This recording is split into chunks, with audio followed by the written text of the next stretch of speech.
Hello दोस्तों, good morning to all of you. कैसे हैं आप सब लोग? स्वागत है आप सभी का आपके चैनल द स्टडी टेक में। So in this video we are going to discuss the complete Hindu newspaper analysis of 8th of December 2024। 8 दिसंबर 2024 के इंपॉर्टेंट आर्टिकल्स एंड एडिटोरियल को डिस्कस करेंगे। So the video is very much important especially to all the students who are preparing for competitive exams like UPSC, SSC, railways, banking and other course sector.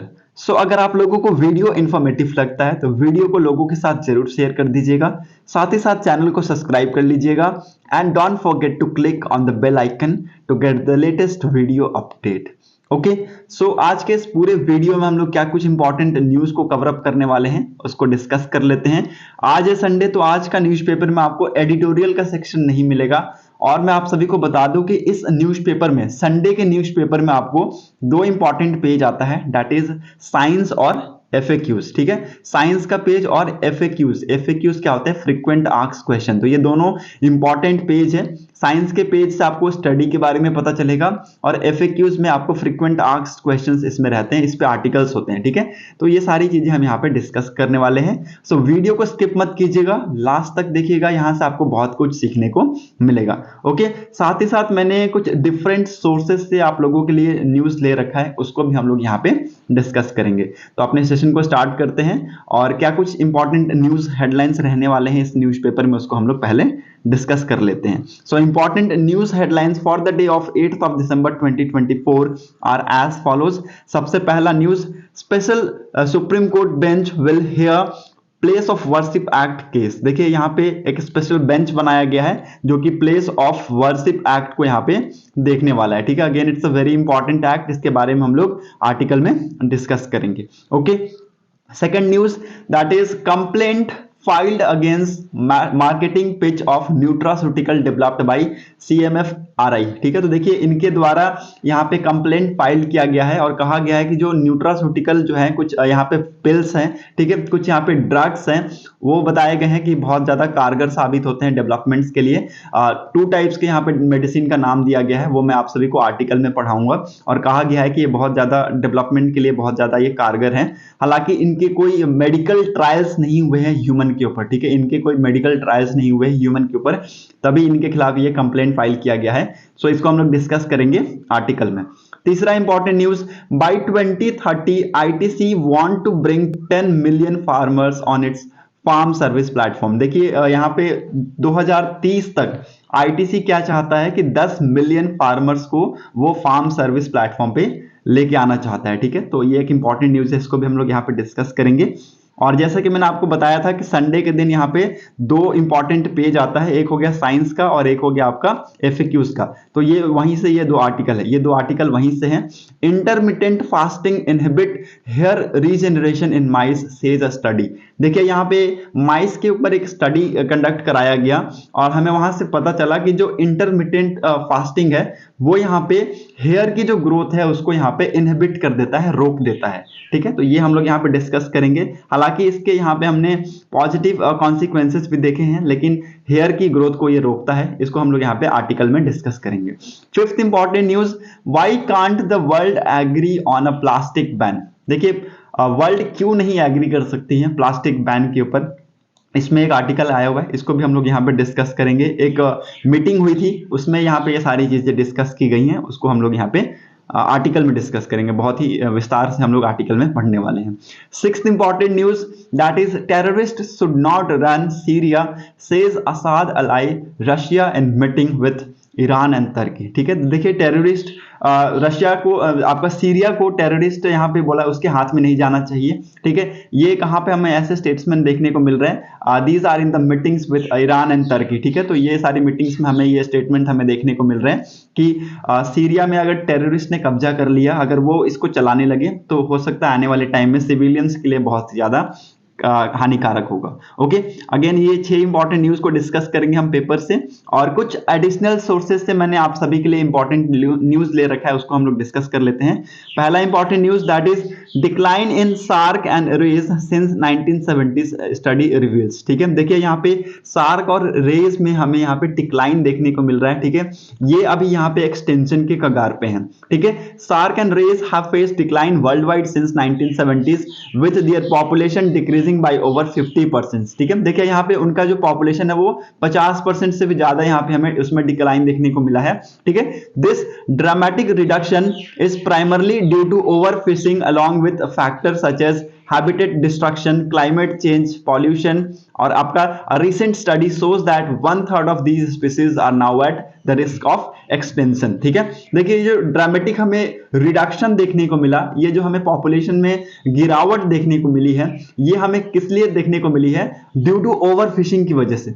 ठीक है, due to over fishing तो एक reason है ही, लेकिन उसके साथ साथ कुछ अदर भी रीजन है, जैसे कि आपका हो गया habitat destruction, climate change, pollution. तो ये कुछ ऐसे रीजन्स हैं जिसकी वजह से हमें यहाँ पे ड्रामेटिक रिडक्शन देखने को मिला है in the population of sharks and rays. ठीक है, so again it's very important, और यहाँ पे जो स्टडीज है ये बताती है कि 1/3 जो स्पीसीज है वो अभी रिस्क ऑफ एक्सटेंशन के कगार पे हैं। अफेक्टेड स्पीसीज में यहाँ पे कुछ बताए गए हैं टर्म्स, यहाँ पे उसको लिख लीजिएगा। जो डिक्लिनेशन है, it begins to start in fresh water and coastal regions. ठीक है, ये कहाँ से स्टार्ट हुआ? फ्रेश वाटर और कोस्टल रीजन से स्टार्ट हुआ। Larger species such as sawfish and rhino rays were to be impacted. ठीक है, उसके बाद ये सॉफिस और राइनोरेज को भी इंपैक्ट किया, और कुछ अदर स्पीसीज हैं जिनका नाम यहाँ पे मैं ले रहा हूँ, stingrays, eagle rays, angel sharks, आपका हैमर हेड हो गया, रेमसाक हो गया। तो इन सभी को ये इंपैक्ट करता हुआ हमें देखने को मिला है। ठीक है, so again it's a very important article, hope आपको ये समझ में आ गया होगा। Now moving on to the next news, government ने इंट्रोड्यूस किया है अन्न चक्र को। ठीक है, जो कि फूड सप्लाई चेन को क्या करेगा? इंप्रूव करेगा। Anna Chakra, okay, government has introduced an innovative tool Anna Chakra to enhance public distribution system. ठीक है, ये क्या करेगा? पीडीएस को इनहांस करने की बात की गई है। ठीक है, which aim to streamline food supply chain and improve subsidies process. ठीक है, द इंट्रोडक्शन ऑफ अन्न चक्र is a new tool launched by food and public distribution minister Prahlad Joshi. ठीक है, तो देखिए किसके द्वारा लॉन्च किया गया है? Food and public distribution minister Prahlad Joshi के द्वारा इसको लॉन्च किया गया। It is design to optimize the logistics of PDS. ठीक है, सो इसको डिजाइन इस तरीके से किया गया है कि आने वाले टाइम में ये जो फूड सप्लाई चेन है और सब्सिडीज प्रोसेस को क्या करेगा? इंप्रूव करेगा। ठीक है, this tool will facilitate the efficient movement of food grains across India which aims to enhance overall efficiencies of the food supply chains. ठीक है, तो ये जो टूल है it will facilitate the efficient movement of food grains. ठीक है, तो food grains को ये क्या करेगा? उसकी मूवमेंट को ये फैसिलिटेट करेगा अक्रॉस द इंडिया, जो कि बाद में क्या होगा? इससे रिलेटेड जो सप्लाई चेन बनता है ना, उसमें हमें यहाँ पे सुधार देखने को मिलेगा। Now what is the benefit of Anna Chakra? The tool will modernize PDS logistics which will allow for better route optimization. This means a quicker and most efficient transportation of food grains. The focus is on reducing delay and improving service delivery. ठीक है, तो ज्यादातर अगर आप focus देखें इसका कहां पे है? डिलेज के ऊपर फोकस है, डिले कम हो और यहाँ पे सर्विस डिलीवरी यहाँ पे इंप्रूव हो, उसके ऊपर यहाँ पे मेन फोकस किया गया है। Okay, now India, third news that is India and ADB signed loan agreement for water security in Meghalaya. आप सभी को पता है मेघालय में सबसे ज्यादा हमें रेन देखने को मिलता है, तो इसके रिगार्डिंग यहाँ पे वाटर सिक्योरिटी को लेके क्या कुछ यहाँ पे मेजर्स लिए गए हैं सरकार के द्वारा। तो अभी रिसेंटली इंडिया और एडीबी ने एक लोन साइन किया है जिसके थ्रू इनको $50 मिलियन मिलेंगे। ठीक है, the government of India has partnered with Asian development bank and they signed loan agreement worth $50 million which aims to enhance water security in Meghalaya. ठीक है, मेघालय में इससे क्या होगा? वाटर सिक्योरिटी को इंक्रीज करने की बात की गई है, and also focus on climate change adoption for local communities. ठीक है, तो किसके ऊपर, लोकल कम्युनिटीज के ऊपर भी यहाँ पे बात की गई है। ओके, अब ये प्रोजेक्ट का ओवरव्यू हम लोग देख लेते हैं। The project will construct 532 small water storage facilities. ठीक है, देखिए यहाँ पे जो प्रोजेक्ट है वो 532 स्मॉल वाटर स्टोरेज फैसिलिटी को बनाएगा। Okay, across 12 districts. ठीक है, 12 डिस्ट्रिक्ट में हमें ये फैसिलिटीज बनता हुआ देखने को मिलेगा। And will collect and store rain water. ठीक है, तो जैसा कि मैंने आपको बताया, Meghalaya is one of the rainiest state. ठीक है, यहाँ पे सबसे ज्यादा हमें रेन देखने को मिलता है। तो रेन वाटर को स्टोर करके रखना, उसको कलेक्ट करके रखना और आने वाले टाइम में इरिगेशन के लिए उसको यूज करना इन द आपका जो आपका ड्राई वेदर्स हो गया उस सीजन में। तो अगेन ये एक इंपॉर्टेंट मैटर करेगा, ये इंपॉर्टेंट रोल प्ले करेगा। Okay, this will help manage heavy rain water, mitigate water shortage during dry spells. ठीक है, जैसे कि यहाँ पे गर्मी की जो सीजन होती है ना, उसमें ये बहुत ज्यादा यहाँ पे मदद करने वाला है। ठीक है, additionally they initiate the initiates will develop 3000 hectares for the reliable irrigation। ठीक है, तो यहाँ पे ये सारी चीजें यहाँ पे डेवलपमेंट आपको देखने को मिलेंगी। होप आपको ये तीनों न्यूज समझ में आ गया होगा। अगर आप लोगों को ये समझ में आ गया देन प्लीज लाइक कर दीजिएगा वीडियो को। Okay, now let's move ahead to discuss the newspaper. हम लोग यहाँ पे न्यूज़पेपर को डिस्कस कर लेते हैं। एक यहाँ पे स्पेशल बेंच को बनाया गया है जो कि यहाँ पे प्लेस ऑफ वर्शिप एक्ट को यहाँ पे सुनने वाला है। ठीक है, नाउ देखिए इसको कौन लीड करेंगे, इनके नाम लिख लीजिएगा। Chief justice of India Sanjeev Khanna इसको लीड करेंगे। अगेन इट्स वेरी इंपॉर्टेंट है ये। ओके, कल के दिन भी इस आर्टिकल को यहाँ पे हमने पढ़ा था। ओके, और यहाँ पे 3 जज की बेंच रहेगी। ठीक है, 3 जज की बेंच रहेगी जिसको लीड करेंगे जस्टिस खन्ना। ओके, इसको लिख लीजिएगा, इंपॉर्टेंट है। इसमें और भी जजेस इंक्लूड किए गए हैं, जैसे कि आपका जस्टिस संजय कुमार है, केवी विश्वनाथन है। ठीक है, तो इनको भी इसके अंदर डाला गया है। ठीक है, so again it's very important. Okay, now ये एक्ट कहता क्या है, इसको हम लोग यहाँ पे समझ लेते हैं। The place of worship special provision act 1991 lays down the rules to prevent the conversion of religious place. ठीक है, तो कुछ यहाँ पे रूल्स बताए गए हैं, उसको हम लोग यहाँ पे डिस्कस करेंगे सेक्शंस के थ्रू। ओके, सेक्शन 2 का पार्ट सी क्या कहता है, it defines place of worship to include temple, mosque, gurdwara, church, monastery और any other place of public religious worship. ठीक है, देखिए ये क्या, सेक्शन 2 का पार्ट सी क्या बताता है, कोई भी ऐसा प्लेस जो कि वर्शिप का हो ये इसके अंदर इंक्लूड होगा, चाहे वो टेंपल हो गया, चाहे वो मॉस्क हो गया, चाहे वो गुरुद्वारा हो गया, चर्च हो गया, मोनास्ट्री हो गया। ठीक है, तो ये आपको इसमें ये समझ में आ गया, सेक्शन 2 क्लियर हो गया।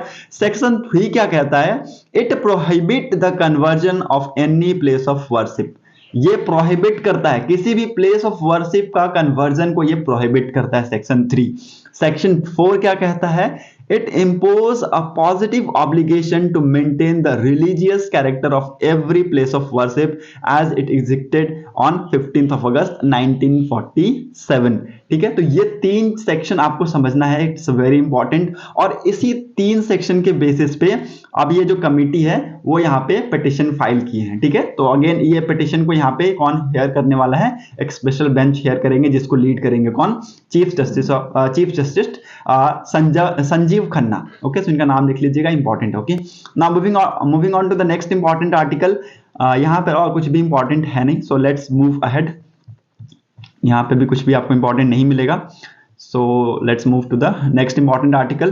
Complaint filed against marketing pitch of nutraceutical developed by CMFRI.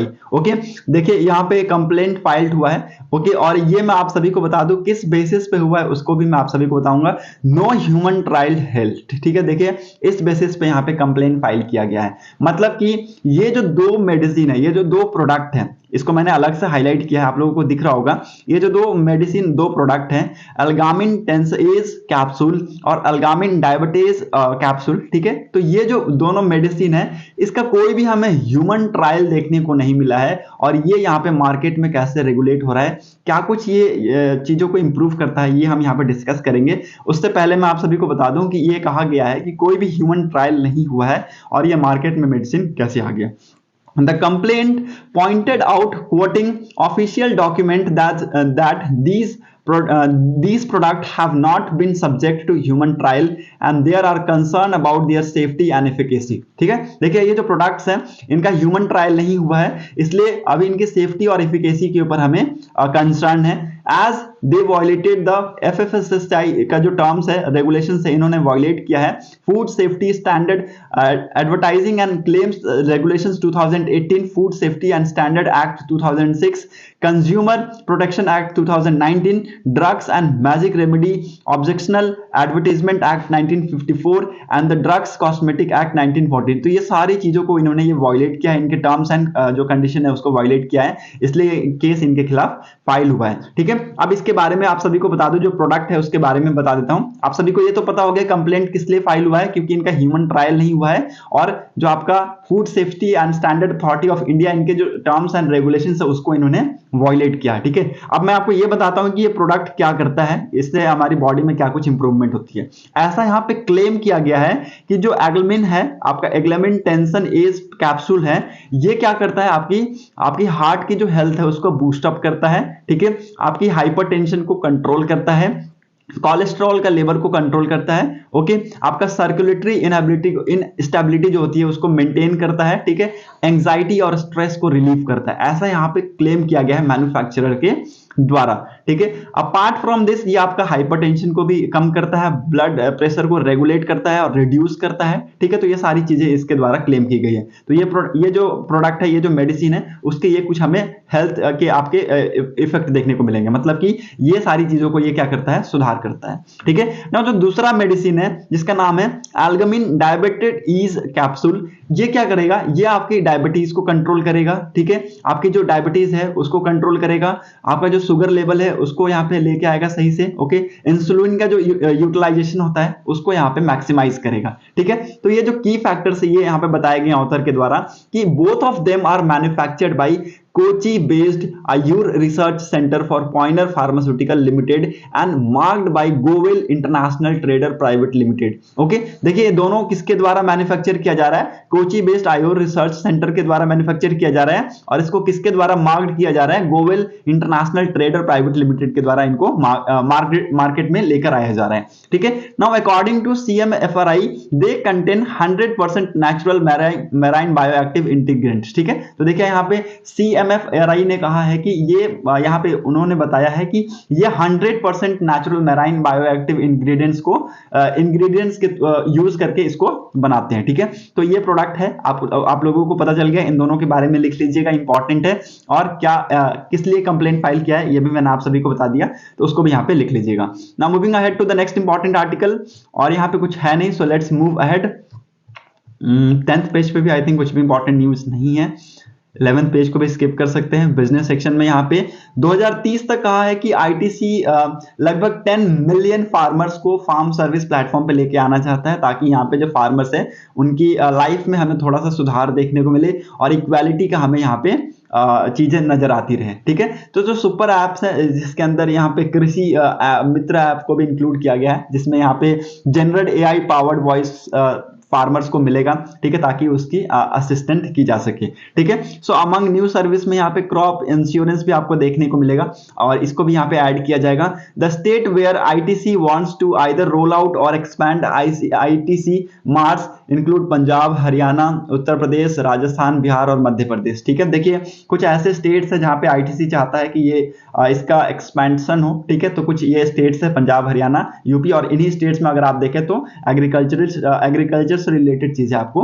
ज्यादा देखने को मिलेंगी। ठीक है, तो होप आपको ये समझ में आ गया होगा। Now moving on to the science section, science section की तरफ मूव करते हैं। Intermittent fasting inhibits hair regeneration in mice study, says study. ठीक है, देखिए यहाँ स्टडी पे फोकस करना है आप सभी को। यहाँ पे कहा गया है कि जो इंटरमिटेंट फास्टिंग है ये क्लिनिकली अगर आप देखें तो प्रूवन बहुत ही ज्यादा कारगर साबित हुआ है। ठीक है, यहाँ पे कहते हैं ये कि मेटाबॉलिक, अगर आप इनकी हेल्थ देखें, मेटाबॉलिक आपको बहुत ज्यादा ये इंप्रूव होता हुआ इससे हमें देखने को मिलेगा। लेकिन इसने क्या किया है, जो माइस होता है ना, माइस चूहा के ऊपर ये टेस्ट किया जाता है। ठीक है, आप देखेंगे साइंटिफिकली अगर कोई भी टेस्टिंग की जाती है तो ज्यादातर वो चूहे पे होती है। ठीक है, तो चूहा पे ये टेस्ट किया गया और ये कहा गया कि इसकी मेटाबॉलिक जो हेल्थ है उसको इसने इंप्रूव किया as per compare to health regeneration, ठीक है। हेल्थ के जो आपका हेयर रीजनरेशन, हेयर के ऊपर इसने क्या किया, कम रीजनरेट किया, मतलब कि हेयर को क्या किया, हेयर की जो ग्रोथ है उसको इसने इनहिबिट कर दिया, उसको इसने रोक दिया, ठीक है। तो ये यहाँ पे देखिए क्लिनिकल ट्रायल्स कंडक्ट करवाए गए हैं, ऐसा यहाँ पे कहा गया है, ठीक है। तो ये सारे इसी के बारे में बताए गए हैं। In addition to that, in addition to its metabolic benefits, previous studies have shown that fasting can improve the stress resistance of the stem cell associated with blood intestinal muscular tissues, ठीक है। तो जो ऐसे जो आपके sales हैं जो कि ब्लड से रिलेटेड हैं, इंटेस्टिनल से रिलेटेड हैं, आपका मस्कुलर टिश्यू से रिलेटेड है, उसमें भी यहाँ पे हमें उसके जो स्ट्रेस रेजिस्टेंस है उसमें भी हमें यहाँ पे इंप्रूवमेंट देखने को मिला है। बट हमें यहाँ पे स्किन और हेयर के ऊपर अभी ये इन्होंने अपने इश्यूज बताए हैं कि हो सकता है आने वाले टाइम में ये स्किन और हेयर पे इंपैक्ट पड़ता हुआ हमें देखने को मिले, ठीक है। क्योंकि इन्होंने ये टेस्टिंग की और कुछ यहाँ पे इन्होंने जो है टाइम रेस्ट्रिक्टेड यहाँ पे टेस्टिंग की है और कुछ यहाँ पे अल्टरनेट डेज फीडिंग्स की है, ठीक है। तो उसके आपके टेस्टिंग के बाद हमें ये पता चला कि जो आपका जो रीजनरेशन, हेयर का रीजनरेशन जो होता है उसको इसने इनहेबिट किया है, ठीक है। So again it's a very important article, hope you got all the points, ये सारी चीजें आपको क्लियर हो गई होंगी।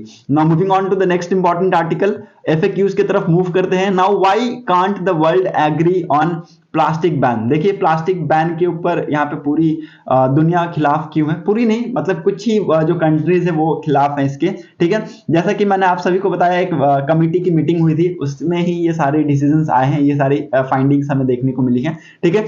The fifth intergovernmental negotiation committee on plastic pollution was conclave on a delegation of about 170 country mandated to establish a legal binding treaty to end plastic pollution, informally called the Global Plastic Treaty, despite a week of meetings, ठीक है। देखिए यहाँ पे बहुत लगभग 2 week से ये meeting चल रहा था, ठीक है। INC 5 failed to meet its mandates, ठीक है। तो अपने जो मैंडेट्स हैं उसको यहाँ पे हासिल करने में ये असक्षम रहे, ठीक है। So again it's fail to meets it mandates. Now what is global plastic treaty, global plastic treaty क्या कहता है, क्या है, ये हम लोग यहाँ पे देखते हैं। अगेन एक इंपॉर्टेंट है, इसको लिख लीजिएगा कहीं पे।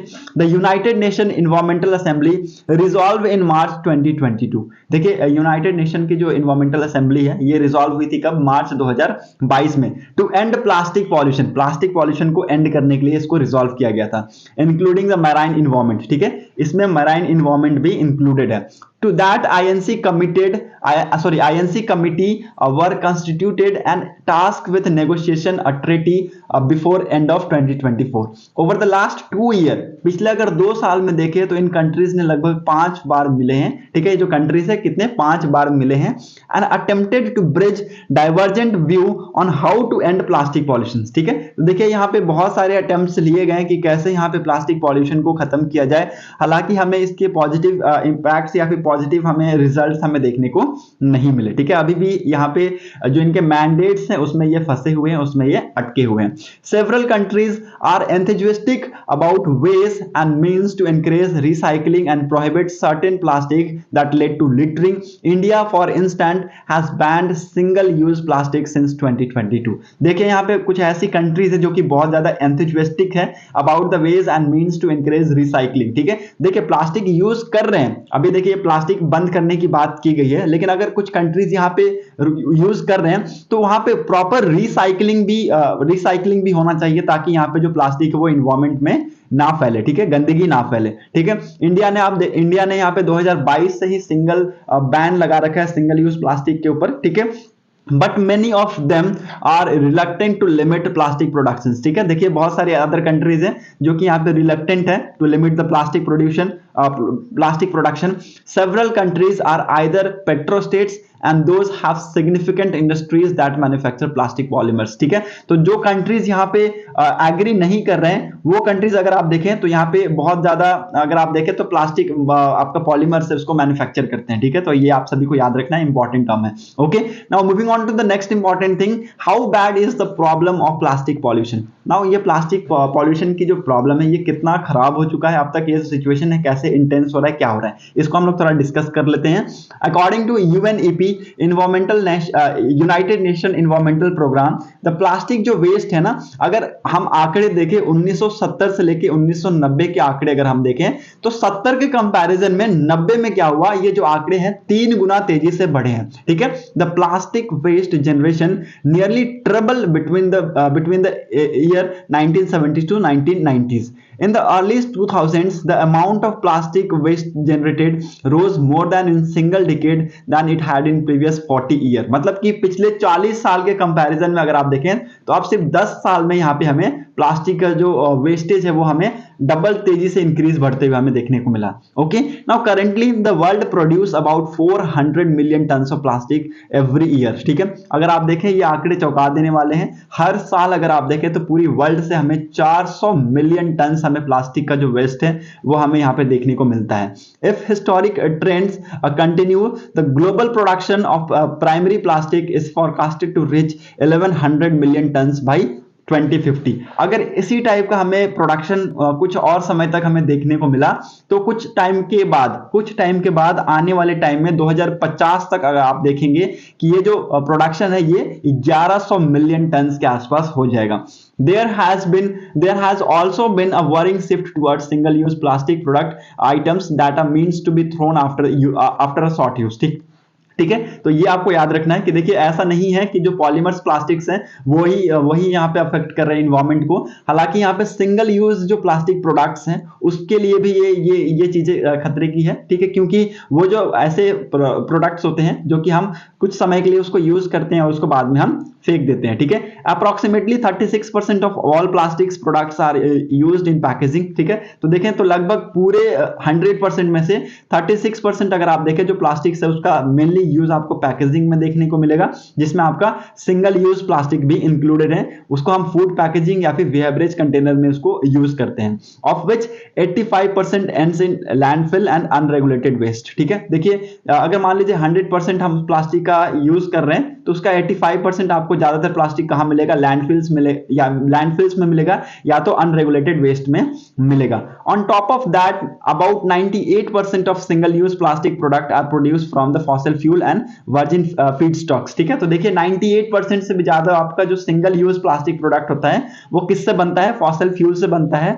और वर्जिन फीड स्टॉक से बनता है। ठीक है, प्लास्टिक आने वाले टाइम में जो आपका ये आपका जो नेचर है, इन्वायरमेंट है, उसको यहाँ पे इंपैक्ट करेगा, उसके ऊपर यहाँ पे हमें उसका असर हमें देखने को मिलेगा। ये ऐसा यहाँ पे ऑथर के द्वारा कहा गया है। ठीक है, तो एस्टिमेटेड एनुअल लॉस यहाँ पे लगाया गया है, लगभग 80 to 120 बिलियन का हमें आसपास का लॉस हमें देखने को मिलता है। इसमें आपको यहाँ पे बताया गया है कि estimated annual loss of value of plastic packaging waste during sorting and processing alone is 80 to 120 billion dollar. ठीक है, अब देखिए यहाँ पे जो सिगरेट का जो बट होता है ना, जिसमें यहाँ पे नीचे की तरफ आपको बट देखने को मिलेगा, whose filter contain tiny plastic fiber. ठीक है, जो उसका वो जो बट्स होता है वो उसमें आपको टिनी प्लास्टिक फाइबर हमें देखने को मिलेगा। ठीक है, are the most common type of plastic waste found in the environment. ठीक है, तो देखिए ये common type of plastic waste है जो कि यहाँ पे इन्वायरमेंट में पाया गया है। ठीक है, और भी इसके साथ साथ है जैसे कि आपका फूड रैपर हो गया, प्लास्टिक बोतल हो गया, प्लास्टिक बोतल कैप्स हो गए, प्लास्टिक ग्रोसरी बैग्स हो गए, प्लास्टिक स्ट्रॉ हो गए, स्ट्रिकर्स हो गए। So these are the most common items which are found in the environment. ठीक है, सो यहाँ पे इंडिया के क्या पोजीशन है ये हम लोग डिस्कस करेंगे। इंडिया का पोजीशन है, इंडिया ने कहा है कि it would be unable to support any measures to regulate the production of primary plastic polymers as it has large implications in respect to the right of developments of member states. ठीक है, तो ये यहाँ पे India का statement है कि वो यहाँ पे किसी भी चीजों को सपोर्ट नहीं करेगा जो कि यहाँ पे प्लास्टिक पॉलीमर से रिलेट करता है। ठीक है, so again it's very important. India का क्या पोजीशन है, इंडिया का पोजीशन यहाँ पे close to China, Saudi Arabia बताया गया है। ठीक है, देखिए यहाँ पे India and its position is close to China, Saudi Arabia and several other oil and petrochemical refining states. Okay, तो ये आपको याद रखना, यहाँ पे इंडिया की पोजीशन मैंने आप सभी को बता दी है। Hope you got all the point cleared. Okay, यहां से अगर आप लोगों को कोई भी डाउट होता है then please let me know. यहाँ पे और कुछ यहाँ पे आंकड़े इंपॉर्टेंट तो है नहीं, हालांकि आर्टिकल में कुछ यहाँ पे नीचे की तरफ और कुछ यहाँ पे बताया नहीं ऑथर ने, तो इसको हाँ, तो आर्टिकल में कुछ इतना इसमें इंपॉर्टेंट है नहीं। ओके, यहाँ पे ऑथर ने मेनली क्या चीजें पे फोकस किया है, मेनली आपका जो ग्लोबल प्लास्टिक ट्रीटी है वो क्या है, ठीक है, इसका जो प्रॉब्लम है वो पूरे वर्ल्ड में कितना है उसको यहाँ पे बताया है, और इंडिया का पोजीशन कितना है वो यहाँ पे बताया है, ठीक है, तो जिसको मैंने यहाँ पे डिस्कस कर दिया। और यहाँ पे कुछ भी इंपॉर्टेंट है नहीं। सेकंड आप जो आर्टिकल है उसको स्किप कर सकते हैं, तो आपको उसके लिए इंपॉर्टेंट नहीं है। ओके, नाउ जो आपका वर्ल्ड सेक्शन है यहाँ पे एक चीज इंपॉर्टेंट है, that is terrorist should not run Syria says Assad ally Russia in meeting with Iran and Turkey. ठीक है, तो देखिए यहाँ पे जो असाद का अलाई है वो यहाँ पे ईरान और टर्की के साथ मीटिंग करके कहा कि जो आपका सीरिया है वो यहाँ पे टेररिस्ट उसमें रूल नहीं करने चाहिए, अगर टेररिस्ट ने रूल किया तो हो सकता है आने वाले टाइम में सिविलियन के लिए खतरा हो सके। ठीक है, सो होप आपको ये समझ में आ गया होगा। That's it for today's video analysis. अगर आप लोगों को वीडियो इंपॉर्टेंट लगी हो तो लोगों के साथ जरूर शेयर कर दीजिएगा। Thanks for watching a video, thank you and have a nice day.